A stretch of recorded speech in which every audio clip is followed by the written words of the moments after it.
Again, thank you so much for joining everyone. This is a live Q&A with John Jr. of Zelgor. I'm Eric Cox. I'm one of the members of the Net Capital team, and Zelgor is actively raising capital on netcapital.com. We really want to make this as interactive as possible, so please do not forget to use the Q&A feature during this discussion, which will be about an hour long. Earlier the better, and the more the merrier. So please use that Q&A functionality so you don't have to hear me ramble on questions. Really want to answer the questions that you want to know. Also, there is a chat functionality in there as well, but we really do prefer if you could use the Q&A. It has a little bit better functionality for us to track and answer those questions. So go ahead and start loading those questions into the Q&A. And while you're working on that, I'll go ahead and start opening us up. So John Jr., we've known each other for quite a while. I've played each of your games, of course. But why don't you go and tell us a little bit about Zelgor, and then I'll spread into having you tell us about the team. But let's focus on Zelgor for now. What's Zelgor? Yeah, absolutely. So we like to tell people that we are building an intergalactic entertainment empire. And what that really means is we've created a cast of fictional alien characters called Noobs. They're an original and unique IP. And we sort of think of them like the Minions or Angry Birds. And we have designed these aliens to get ready to disrupt the $159 billion global games industry. And they're starting by invading mobile games. That's awesome. I think that's a perfect way to describe it. Would you tell us a little bit about some of the games in the beginning, and then we'll transition to the team. So why don't you tell us about some of the games that you're developing? Yeah, sure. So we've got two mobile games under development under the Noobs IP. The first one is Noobs in Space. We sort of think of it as our version of Candy Crush or Angry Birds back in the day. So it's primarily a single player level-based game. And it's really the world's introduction to the Noobs. You get to meet their outlandish leader, Major Noob.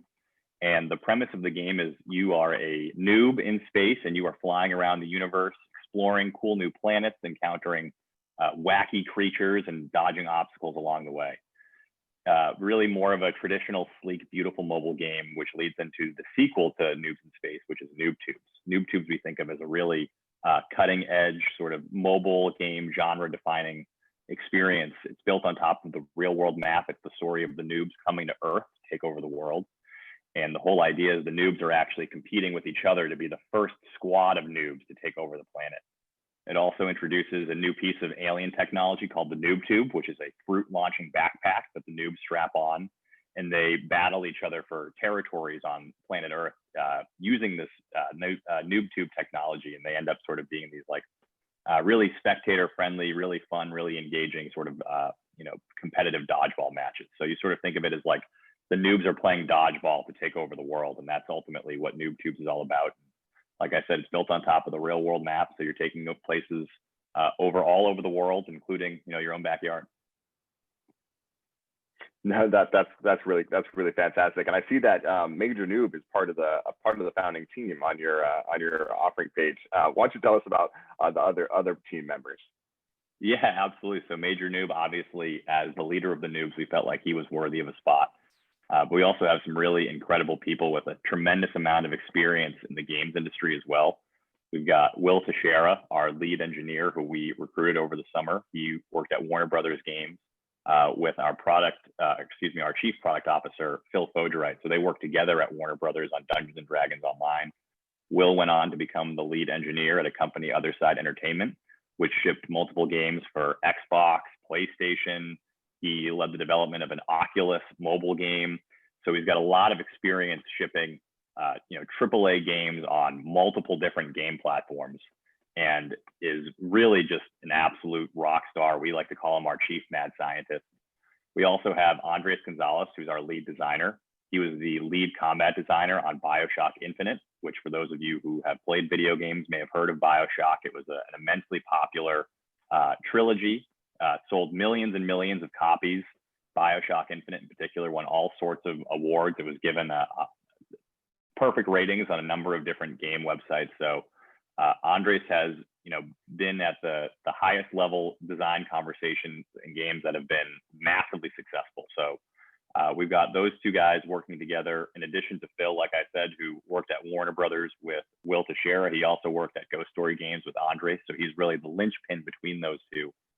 And then we also have Spencer Bramson, our CMO, who has worked with a number of Fortune 500 companies throughout his marketing career. He started and sold 2 marketing agencies before he turned 30. He's worked with Google, Spotify, a number of other high-profile celebrities and artists. So we've really built an incredible team with a lot of experience who's capable of building great games and great products and then marketing those products to a large audience.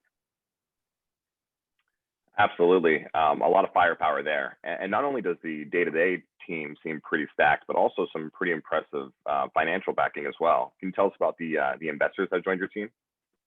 Yeah, absolutely. So it all really started with Tim Draper. I was a student at Draper University. I was one of the first members to be anointed a Draper University champion. And it was my relationship with Tim that really, put all of this into high gear. Tim and I really bonded over our mutual love of the board game Risk, which we drew a lot of inspiration from for the foundation of what is now NoobTubes. And so Tim is a big supporter of the Noobs and a big believer in, not only the games that we're trying to build, but the way that we're approaching the business of games. We also have Kai Wong, who's one of the co-creators of Guitar Hero. I mean, he's an absolute legend in the space. He's done something that very few people in the world have accomplished, which is he generated or created, I should say, a massively successful video game that actually required you to buy a piece of hardware. It's something that's, almost impossible. You think of trying to do that today, but he got millions of people to buy a literal guitar controller. So if anyone knows how to, build a massively successful game company in the face of, incredible odds, certainly Kai. And we also have Sean Fanning, one of the original founders of Napster, and a number of other, really amazing entrepreneurs, people who have been successful, not only in games, but outside of games. Yeah, absolutely. And you talked about Guitar Hero, you talked about some of the other team members that come from the gaming background. For those who aren't necessarily big gamers like you and I, tell me a little bit about the market opportunity. What are some of the players in the space that have done successfully, and what does success look like in this space? Yeah, so it's really cool to me as somebody, I grew up playing games. I was a commuter student growing up, so I was commuting an hour back and forth to school every day. So I grew up playing games on my Game Boy religiously. And when the iPhone came out, I was in high school. So I was really excited. I was like, oh man, it's a Game Boy plus a cell phone and one device. The games on this platform, they're going to be absolutely amazing.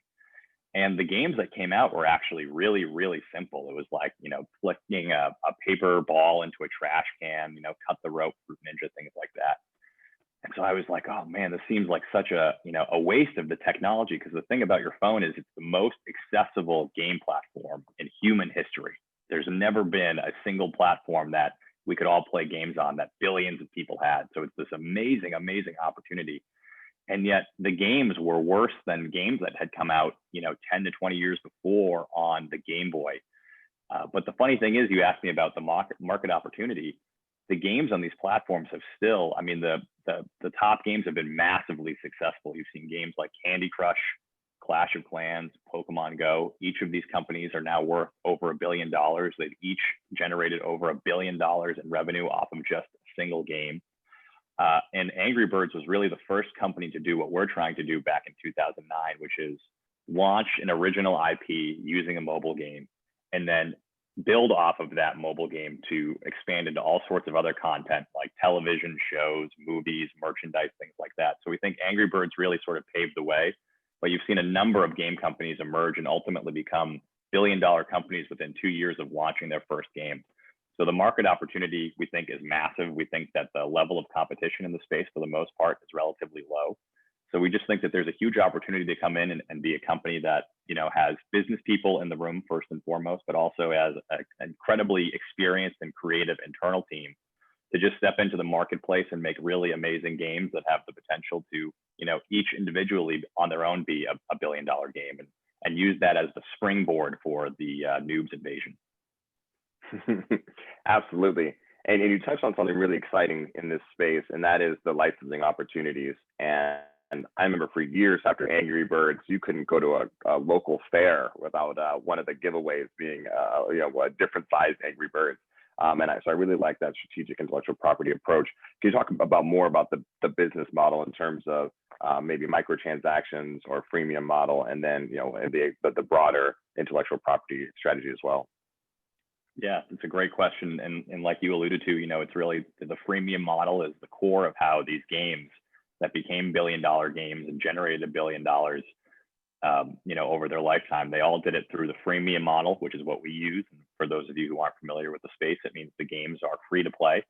So anyone and everyone can download them for free. That really minimizes your barriers to entry, maximizes the number of people that you can get to play.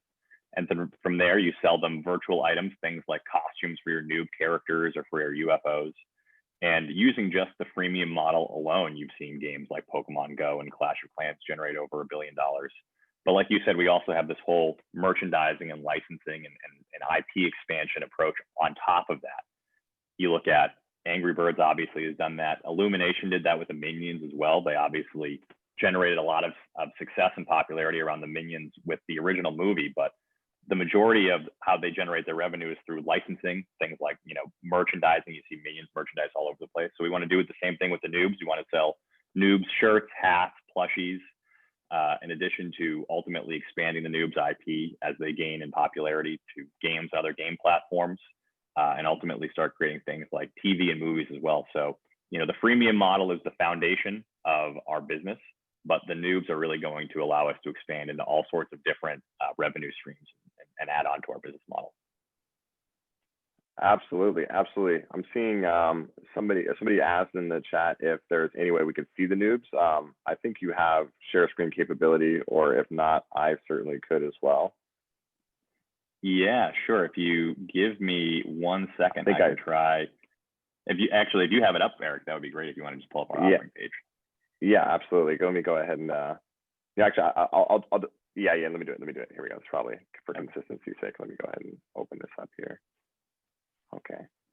Let me see. Yes, you can sort of see the the Noobs are these sort of balloon-shaped creatures. Their skin is very absorbent, so whenever they come in contact with anything water-based, and if you scroll to the top of the page, Eric, you can actually see what the Noobs look like in 3D. So Noobs in Space is a 2D game, but ultimately, Noob Tubes we plan on having be 3D, and we have the ability to create some, to make the Noobs sort of feel like a Pixar animation, which we think is really exciting. Absolutely. And I would share. I would click the video, but I don't think it would share. The sound, so I think I'll avoid that for now. But I think it's a really good 3D animation representation there. And then I do like that. Here's a little bit of some examples of the gameplay. Right. So here you can see Noob Tubes, or Noobs in Space rather, is sort of more of a 2D, really simple. All you're doing is orbiting around the planet, and then you can tap the screen to change directions as the asteroids fly in. And if you scroll down and you look at Noob Tubes, more of a 3D game. That's where you see those 3D models come into play that you can see on the video if you check it out on our offering page. And you can see all sorts of colors and fruits flying around all over the place. Absolutely. And I do believe there's also an allusion to future Noobs to come on here a little bit further down. Here we go. Noobs you can see these. Yep, these are our first 3 playable Noob characters. We've got Kazoo, Ziggy, and Nibbles. And you can actually, if you go to our website, Zelgor.com, and click Early Access and sign up to play our games, you can get access to both Noobs in Space and Noob Tubes within minutes. And you can actually start exploring the universe of Noobs in Space with Ziggy and ultimately Alok, Kazoo, and Nibbles as well. Absolutely. So I'll go ahead and stop sharing now. That was a great question, though. I think you do want to really appreciate and take in the intellectual property and see what's going on there. And I know thanks for everybody joining in the Q&A. It's kind of flooding in while we're sharing screen here. And I think you alluded to this, John, but maybe we take a moment and kind of bring this home. How can I preview the games, and where do I sign up to really get started playing the game? Yeah, right. So like I said, you can go to Zelgor.com. There's one big button that says Early Access. You click on that, you put in your phone number, and we'll actually text you a link. And then you basically respond to the text message, whether you have an iPhone or Android, and it will send you the links to download the games. And all of this takes place within a matter of minutes, and you can get access to both Noob Tubes and Noobs in Space. Perfect. Thank you. More questions coming in, and thanks. Please continue to participate, and do visit Zelgor.com, and do visit netcapital.com and search for Zelgor, or netcapital.com/companies/Zelgor. Lots of information there and opportunity to invest directly. Next question here: when do you expect to launch your first game? So it's really exciting. We are in the final stages with Noobs in Space, getting ready to do what's called a technical soft launch, which is the beginning of launching the game out to the world. We've been working with a third-party company, Beamable, which used to be known as Disruptor Beam, and they made multiple massively successful mobile games. And now they are a software as a service company that's building back-end technology to help make sure that our games are robust and run correctly and run smoothly. So we're in the process of working with a quality assurance team to basically break Noobs in Space and make sure that we've got all the bugs and kinks worked out before we do our technical soft launch. We're hoping to get that started in the next couple of weeks or so, hopefully, right after Thanksgiving. And the way that works is we launch Noobs in Space, we make it available for early access in select countries.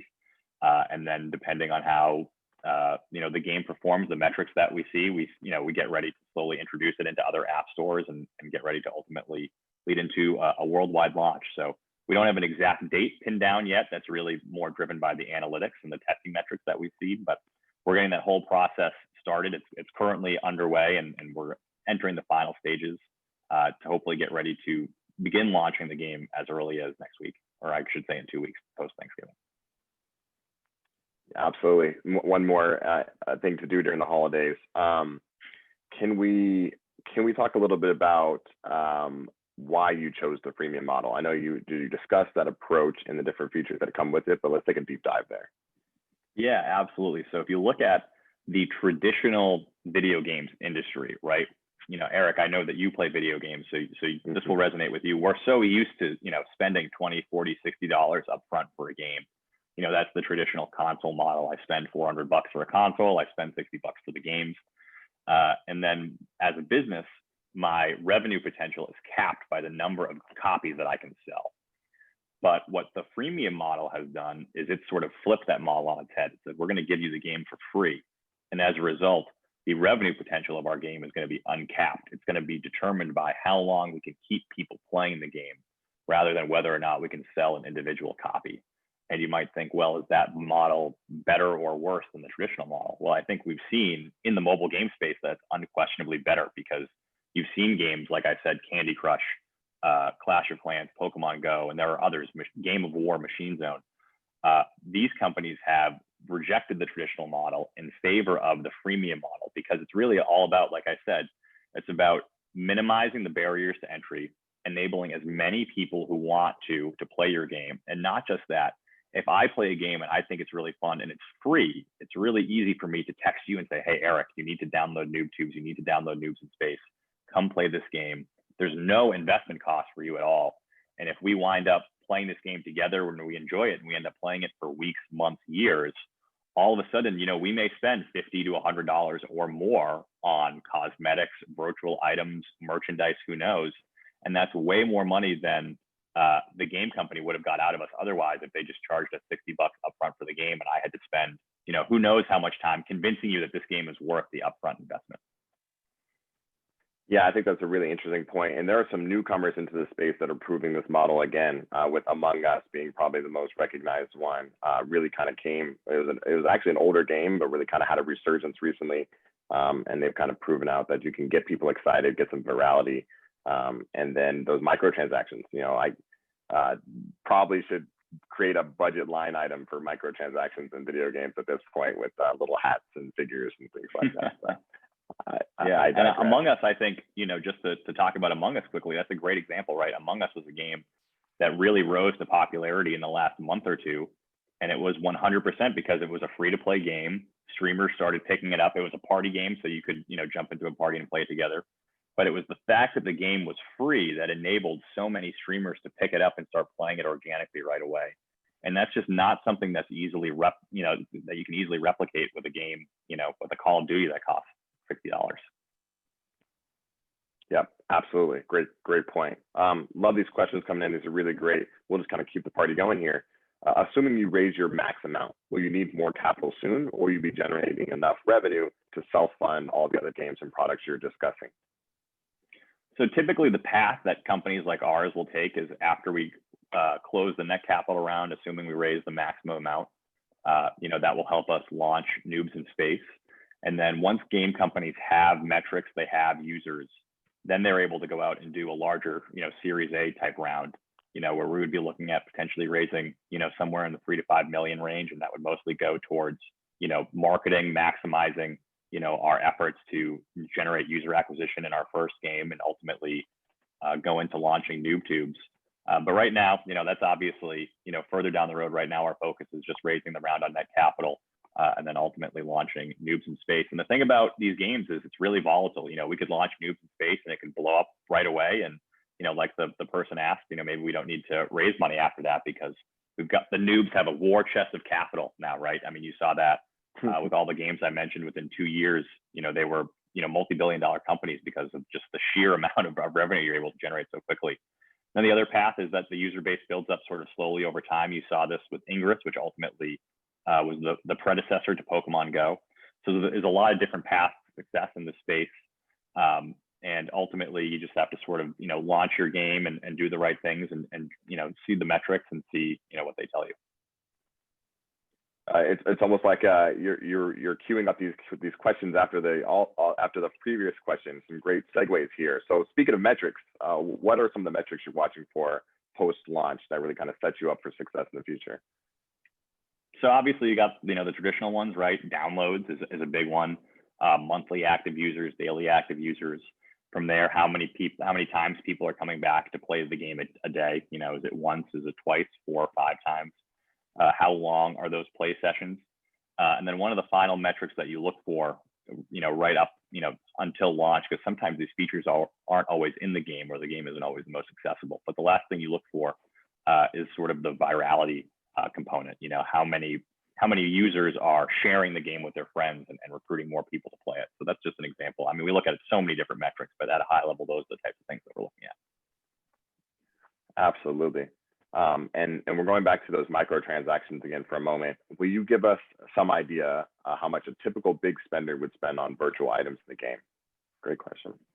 Yeah, so it's interesting. These game companies, right, they spend all of their time, energy, and effort trying to get millions of people to download the game, so that hundreds of thousands will play it every month, so that tens of thousands will play it every day, so that a few thousand will spend any money at all. And if you can get a few thousand people to spend money on your game, that's the audience that's actually spending, generating a bulk of your revenue. Typically, they're referred to as whales. And I think the single highest whale I have ever heard of in any game was this guy who played Game of War, and he had spent over $2 million on virtual transactions in his game. And this wasn't some guy who was like, oh, I have a problem, I need help. He was very proud of it. He was like, I played this game for fun, I've invested a lot in it. And he wanted to sort of be treated with respect by Machine Zone, which was pretty funny. Certainly, if he wants to come play our games, we'll treat him like royalty. So that's really sort of what you're going after, is only a very small percentage of your user base. Typically, anywhere from 1 to 5% of the people who are playing your game every month are spending any money at all. And you've started to see those numbers sort of go up over time, which is obviously great for games and great for the game business. But that's just sort of the general benchmark number you go for in terms of people spending money. And actually, a follow up on that, can you talk about what's a baseline price for like an add-on? Are we talking? Yeah, go ahead. So we, typically you're talking about, the minimum item being worth 99 cents or $2. And those transactions, they add up very quickly, especially if you're producing high quality art and high quality cosmetics like, we're planning on doing. People will have no problem, racking up 50 to 100 bucks, in a week, in a month, $1 to $2 at a time. So that's, generally how it sort of works is, your ability to produce cosmetic content in your shop and people's willingness to buy it. And people even use game packs and exclusives, right? There are themes, there are seasonal items. There's a sense of urgency around some of these purchases as well. Yeah, exactly. We can produce a whole line of holiday themed noob cosmetics in time for the various holidays that are coming up. We can do Thanksgiving themed cosmetics. The seasonality component, right? It always gives you an excuse to produce additional content, which is part of what makes games such a great business. Yeah, no, I definitely on the user end of that I can attest. Halloween themes, and I know Christmas themes coming up, so I should actually add that line item. Moving along. Right. At its peak, how much was Pokemon Go generating in a single day? It's going to be a tough data point, but do you have something like that on hand? Yeah, actually, somebody, an anonymous Reddit user a few years ago actually like hacked into their database and posted some numbers. And at their highest single earning day, they brought in $2.5 million in revenue. I think it was around, there was a certain holiday event, or they had just released legendary Pokemon, and it caused a huge surge in spending in their your user base. But yeah, I mean, and you've seen similar numbers with Clash of Clans. They reported generating over 1 million in a single day. So they aren't the only company to do it. It's certainly possible. And again, it all gets back to your phone being the single most accessible game platform in human history. Absolutely. Absolutely. Back to the basics a little bit. Who do you view as your kind of target audience for Noobs in Space and Noobs Tubes? Do you think that there's a differentiation between the two, or do you have like an audience you think that fits really nicely into the Noob universe? So the beauty of mobile games, and it's sort of atypical of most businesses where you have a target audience and you're just sort of aggressively going after them. On mobile, the strategy is you cast a wide net and you see who you pull in. So we've designed the Noobs to be, broadly accessible, very family friendly. And our hope is that enables us to attract a wide range of gamers. Certainly students, the Noobs definitely resonate with younger gamers, so middle school, high school, certainly college age kids as well. We've built in a lot of mechanics into the Noobs, into both games, Noobs in Space and Noob Tube, so that there's an element there that can be adopted for more sort of competitive gameplay. So we're trying to appeal to the more mid-core gamer as well, the type of person who plays Super Smash Brothers competitively, for example. But ultimately, the Noobs IP, the Noobs are all about, being accessible, being friendly, encouraging people to try new things, not being afraid of failure. So our hope is that, your parents or grandparents will be able to, pick up Noobs in Space and start exploring the universe right away. And yeah, that's sort of at a general high level strategy for building a mobile game. That's great. And I think just, in conversations between the two of us, you've discussed kind of what you think is your secret sauce, or what makes a really good mobile game. And you talked about, kind of varying skill levels. Can you share a little bit about why you think Zelgor really leans into the framework, the vision of the future you see in mobile gaming? Yeah, I think it really comes down to, the sort of the mantra that we've seen repeated throughout the games industry, which comes from Nolan Bushnell, who's one of our investors and advisors. He coined this expression back in the 60s. He said, all the best games are simple to learn and difficult to master. And we think that that's sort of an equation where most games in the space are missing one of those two things. There's an abundance of games that are simple and easy to learn, but lack the difficulty to master. And the reason that component is so important is because that's what keeps people coming back for more. It's what keeps people logging in every day, is they need that sense of purpose. They need a goal that they're trying to achieve. And it sort of needs to be just on the cusp of their ability to achieve it, because otherwise it doesn't have that satisfaction that motivates them to keep playing. So that's really, we think, a core element to building a great game is you need to make it so that it's instantly accessible, it's immediately fun and engaging, but it also instills in the player a sense of long-term goals and objectives. And that's just from a game structure standpoint. On top of that, you also need something about your game that feels unique. And we think that we're capturing that with the Noobs. We're taking game mechanics that we believe are great and building games that are structurally excellent, at least in our opinion. And we're putting in a unique and original IP on top of that. So not only is it, this is a game that's a lot of fun, but I'm playing this game with characters that are really fun and engaging. And I want to collect them, keep interacting with them, and emotionally invest in their story. And then the final piece is what we call discoverability. And, it's something that we talked about earlier. How easy is it for me to take this game that I am now obsessed with and share it with you and share it with everyone, all of my friends, recruit new people to play it? So that's a big part of it as well. Do you have features built into your game like share to Facebook, share to Twitter? Do you have, the ability to invite people? There are all sorts of different elements that you can do to make your game more discoverable. You can build it in a way so that it's conducive to being streamed on Twitch or marketed on TikTok and things like that. So there are a lot of different elements that go into making your game discoverable. But it really comes down to those three things. Number one, building an excellent game structure. Number two, having a unique feel. And number three, making your game discoverable. Absolutely. Those are great keys to success for anybody else who's interested in the gaming space. We're moving quite along here, but I think it's a great opportunity to remind everyone that we're speaking with the CEO of Zelgor Games, and you can visit his landing page and invest directly through that page at netcapital.com. That's netcapital.com/companies/Zelgor, and you can join the family, so to speak. And thank you for all the attendees who are coming in here. Some fantastic questions coming in. Really grateful for this user engagement. This is what it's here for. I talk to John on my free time, so really glad that you came in. Here's actually kind of a fun one. And which noob character is your favorite? And you can't say that you love all your children equally. I think definitely my favorite right now, and the other characters are still in sort of the early stages. My favorite noob is probably Major Noob, because he just gives us the potential to do, the most ridiculous things. And it's really fun to sort of craft, Major Noob story.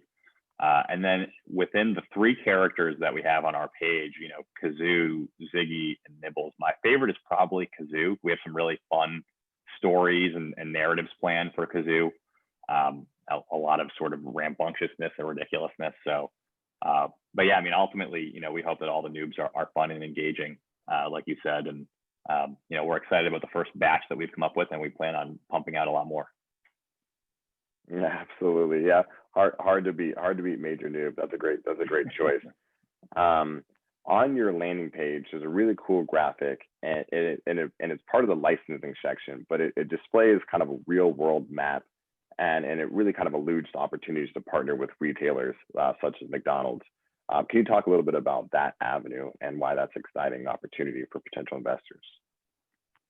Yeah, we really think a lot about how to integrate with brands, how to create sponsored content opportunities, which is something that we think gives us a bit of an advantage over a lot of other game companies. A lot of other game companies, they don't really start to think of these things until after the fact, after they've launched their game. It's taken Pokemon Go years to even integrate, their sponsorship with McDonald's and Starbucks. And so we think that, on a couple of different levels, right? There's the merchandise opportunities. So if we build up a huge audience around the noobs, it's going to be easy for us to go do a deal with McDonald's where we can get, the noobs and Happy Meals and things like that. Do deals with toy companies to make noob shirts, plushies, and whatnot. But then also within our game, like I said, NoobTubes is designed to be built on top of the real world map. And we have the ability to say to McDonald's, hey, you can put a McDonald's icon on your restaurant on our map. So when people are passively scrolling through the map looking for places to take over, they see where all the McDonald's locations are. And we have the ability to create that for literally any business anywhere in the world. In fact, we have the ability to put your logo on places where your business isn't.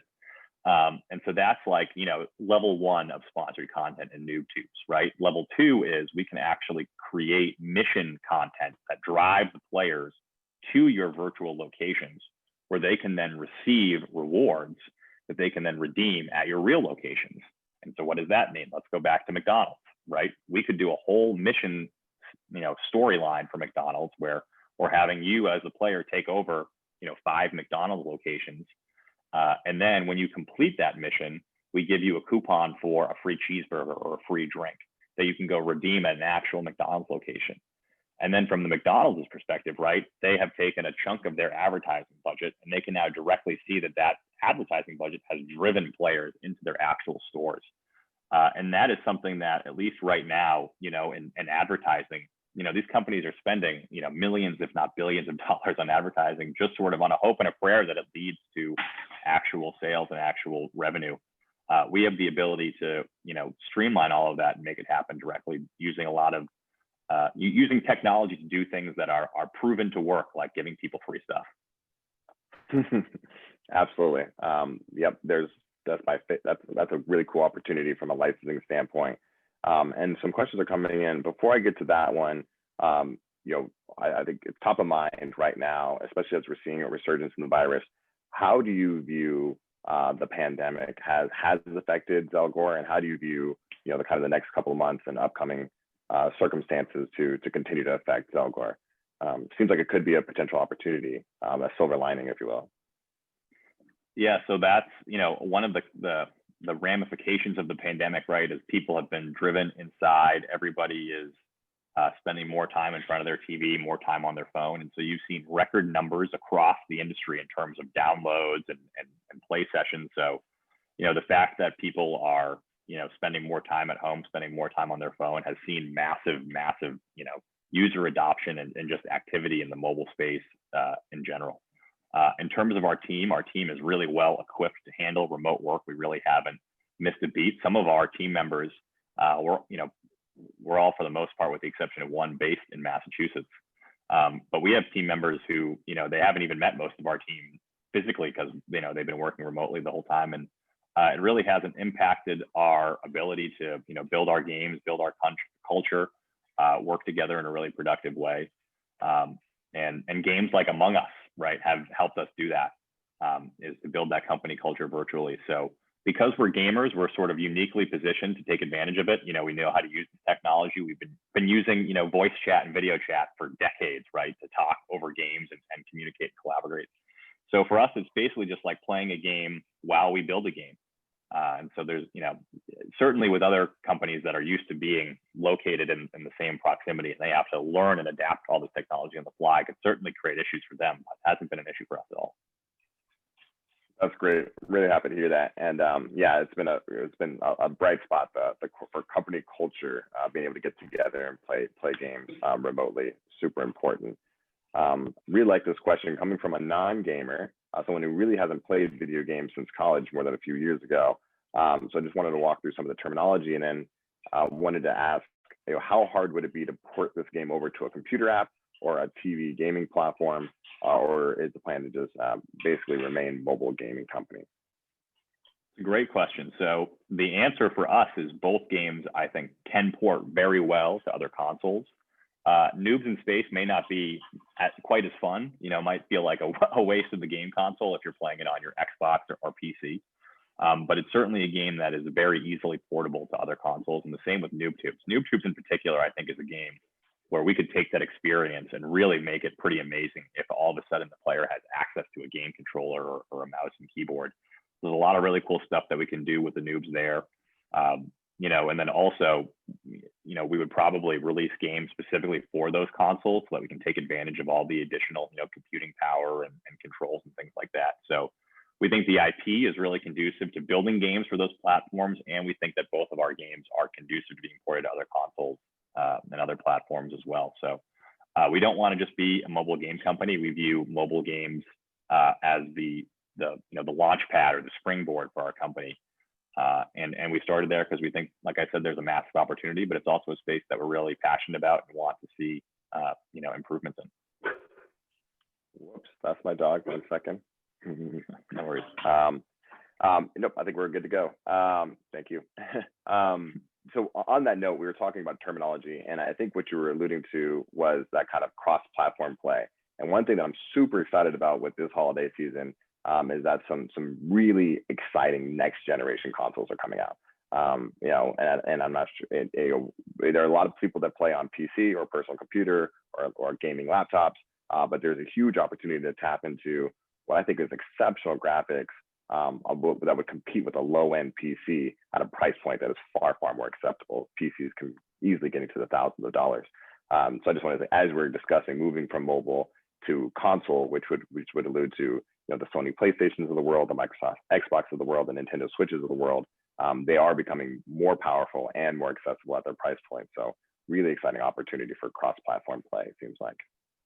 Yeah, definitely. And as a result of Fortnite, you're seeing Xbox and PlayStation now being able to play together. That was something that you could not do at all. And Epic was able to bridge that gap between the two companies. And now you can do it in Call of Duty as well. And you're going to start seeing it more and more, which is amazing.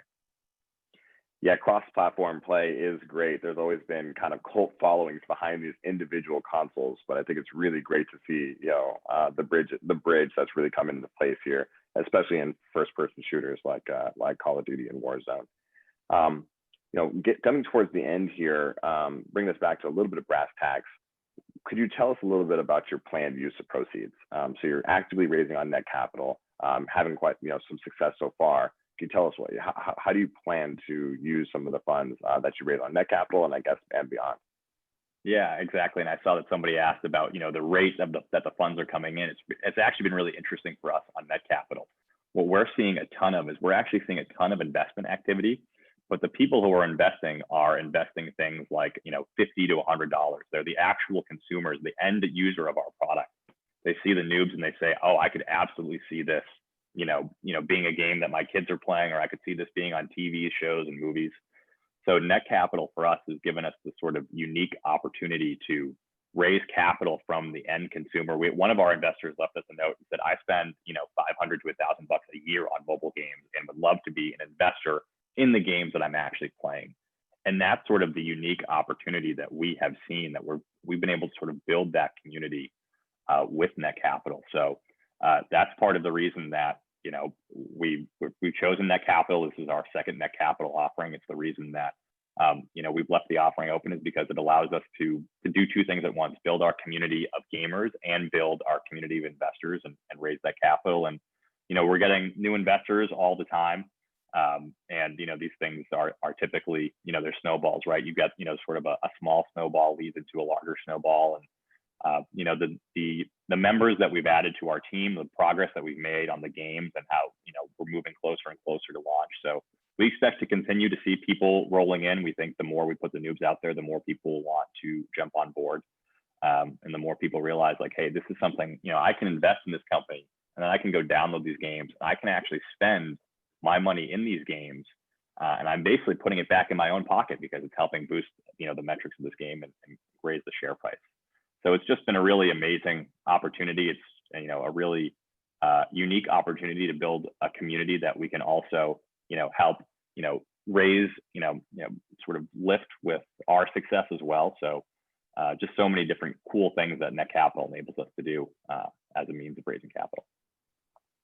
And on that note, one thing that I love that your team decided to take a very thoughtful approach during the fundraise is set the minimum investment at the share price, and at like a micro transaction price at 50 cents minimum investment. You're allowing exactly what you said, your users to come in and join the family, and really kind of at the price point that is like a micro transaction in the game. So it really feels like being able to come in without having tens of thousands of dollars.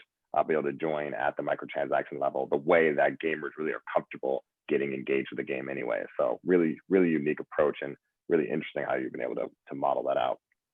It's a great point, Eric. The first offering we did on Net Capital, our investment minimum was $100. And this investment minimum is 50 cents, the price of a single share. And we have seen an enormous influx of people investing less than $100 that we weren't getting the first time. And so we've actually, I think even today, we're just about at the point where we've matched the amount that we've raised in the initial offering.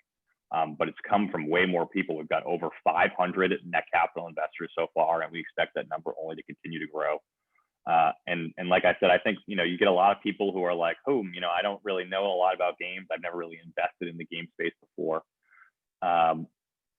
But this is such a great opportunity to, take a risk that you sort of feel more comfortable with, right? You don't have to invest $10,000, $25,000, $50,000 into the company. You can invest 50 cents, $100, $100, $1,000. And the cool thing about, games is, like we talked about earlier, right? You could invest, $100 today at 50 cents a share. And then, we could launch our game, and then 2 years, suddenly our company could be worth billions of dollars. You're looking at, over 100x return. And obviously we haven't, quite reached that success yet, but we've actually already seen that, some level of that success from our first offering to our second offering, where we had a girl I went to high school with, or she went to the high school in the town next to mine, a friend of mine growing up. She invested $200 in our first offering when we were selling shares at 25 cents a share. And then she sold $75 worth of those shares. She sold 300 shares at $1.49 a share, wound up making $450, so 6x return on those shares, and wound up getting back, 2x the principal amount that she invested in. So to be able to create that type of liquidity and success for, our investors at the smallest level, we just thought, like, wow, that is so cool. And that individual had such a positive experience. We'd really love to create that for as many people as possible. And we think games are a great way to do it. We think the Noobs are a perfectly positioned IP to do it. And we think that we've got the right team to execute on all of it. You touched on a couple of really important things, and I promise I'll get to these questions, the Q&A, very shortly. And I know we're coming up to closer to the end of our discussion time here. But you alluded to that kind of liquidity built into the shares in your primary offering. And I know as a kind of a wonky compliance legal nerd, I'm really excited about our secondary transfer platform operated by Net Capital Systems. And so what you were talking to about, for those who are unfamiliar, Net Capital is the first and only platform that allows all of these securities to have some level of liquidity through the secondary transfer platform. And so, if you wanted to invest 50 cents or $100, and then later have the opportunity to sell those shares pre-IPO before the company goes public, there is an opportunity built into these shares in the form of that STP, secondary transfer platform. Very exciting opportunity. I'm glad that you had a personalized experience with someone who has had an exit of their own that trading these private securities. Very interesting piece. Moving into this next question here, and I'm going to go ahead and do a little bit of a disclaimer, as I should have with all these discussions, that this is not, these are private securities, generally a high risk asset class, very exciting opportunities for growth, but also quite risky. So you should invest with caution. And nothing we say here is investment, financial, or tax advice, right? So you should probably consult your own counsel before making decisions. But let's say if we were to speculate, and somebody were to invest $100 into Zelgor, and Zelgor goes on to generate over $1 billion in revenue, and when the game launches, how much do you think that investment might be worth? And of course, we are purely just playing a thought exercise here. Yeah, and so for the sake of keeping everything compliant, what I'll do is I'll make a reference to another company that followed a similar path, which was Oculus. So Oculus raised $2 million on Kickstarter, which, as you know, are well aware, is means that those people got 0 shares in the company. It was basically just a donation. And our team figured out, I think we did the math. We went back and looked at sort of the trajectory of Oculus, and it was something like if you invested $100 into the Oculus Kickstarter campaign, it would be worth something like $40,000 right now. So, and again, that's Oculus. That is a technology platform. That's a game that had a sort of accelerated at a rate that's actually a lot longer than you'll see most mobile game companies, because Oculus was building a hardware and a technology, not a game. So, again, mobile games can be very volatile. They can be very successful right away, or they can take a longer period of time to build up that user base. But it's happened before, and it would be great for a company to do it who actually raise capital on a platform like this, where the whole secondary transfer platform is built into it, so that those investors can not only see those returns, but they can act on them right away. Yeah, that's a really exciting opportunity there. And in this scenario, $100 would be 200 shares. I actually did a little research on the Oculus Kickstarter raise as well. I believe that $100 would have gone to a signed poster, would have been your return on yeah, exactly. on investment. So to each their own. I respect the platforms that have paved the way for other platforms.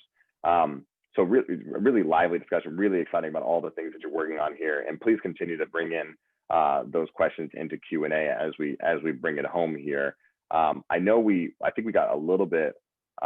We started talking about share price. We started talking about fundraising in general, but I wanted to make sure that in case people were interested, can we give a general idea about that use of proceeds before we start to wrap up things here? Yeah, absolutely. So right now, like I said, we're in the process of going through quality assurance. So we're basically, throwing phones against the wall to see what breaks. And the use of proceeds goes towards a number of different things. So, part of Noobs in Space is you're exploring the universe. Like I said, you're traveling in different solar systems, encountering all sorts of wacky creatures. And so a big part of the capital goes towards actually developing those solar systems, producing the animations and the artwork to populate, our universe of Noobs with all sorts of endless solar systems to explore. A big part of it goes towards marketing as well, running things like Facebook ads, doing things like, TikTok campaigns and things like that to generate attention and actually generate user downloads. So, these dollars are going to very real things that are going directly into the game and directly into user acquisition. Perfect. I think that's really good information for investors to know. And thanks for circling back to that with me. looks like we are towards the end of our Q&A, but we do have a couple moments left in case anybody wants to slide in any last questions. I guess this would be a perfect opportunity. John Jr., any kind of closing remarks you'd like to share, anything you'd like to say directly to the potential investors on the line here as we bring it home? Yeah, I think all I would really say is, like I said, the investment minimum is 50 cents. These game companies in general, regardless of what you think of games or you think of the Noobs, they've got this potential to launch and suddenly see, really, extreme growth right away. So if I were giving someone investment advice, and I would say to them, when they're thinking about investing in games, because people ask me that question all the time, what do you think about games, investing in games? I would tell people, you should obviously only invest an amount that you feel comfortable with. But games are really a great thing to bet on, because if you have one big success, it can really cover your entire investment portfolio, all the investments that you've ever made. And not only doing that, are you doing that, but you're doing it by investing in these sort of lovable, ridiculous alien creatures, right? So, it's all about, being a fun, entertaining experience. If you think, I don't know if certainly I think the Noobs are cute, but I don't know if that means that they're going to be, a massively successful IP. And I would say, show it to your kids, show it to your relatives. And if you don't trust your own instincts, you can trust the instincts of guys like Tim Draper, Kai Wong, Nolan Bushnell, and many more. So hopefully everybody feels compelled to join the army of Noobs and invest in Zelgor in some capacity, whether it's 50 cents, $100 or more. We're open to anyone and everyone, and we hope everyone jumps on board. I think that was a great way to bring it home here. Thank you so much, John Jr., for joining us, the CEO of Zelgor. And thank you so much for the attendees for joining and asking some very thoughtful questions. I think this was a very informative session. As a gamer, of course, I loved every second of it. So I hope everybody else had an enjoyable experience as well. Please remember, you can go directly to netcapital.com/companies/Zelgor and invest with a debit, credit card, ACH, or wire. There's also there's also Q&A functionality built into the offering page there. So if you get off the line and come up with that question that you just missed the live Q&A for, please feel free to engage with the offering page in that capacity as well. Until then, I look forward to some of you joining the Zelgor family through the Net Capital platform. Thank you so much, John. Yeah, thank you, Eric. And thanks everyone for attending.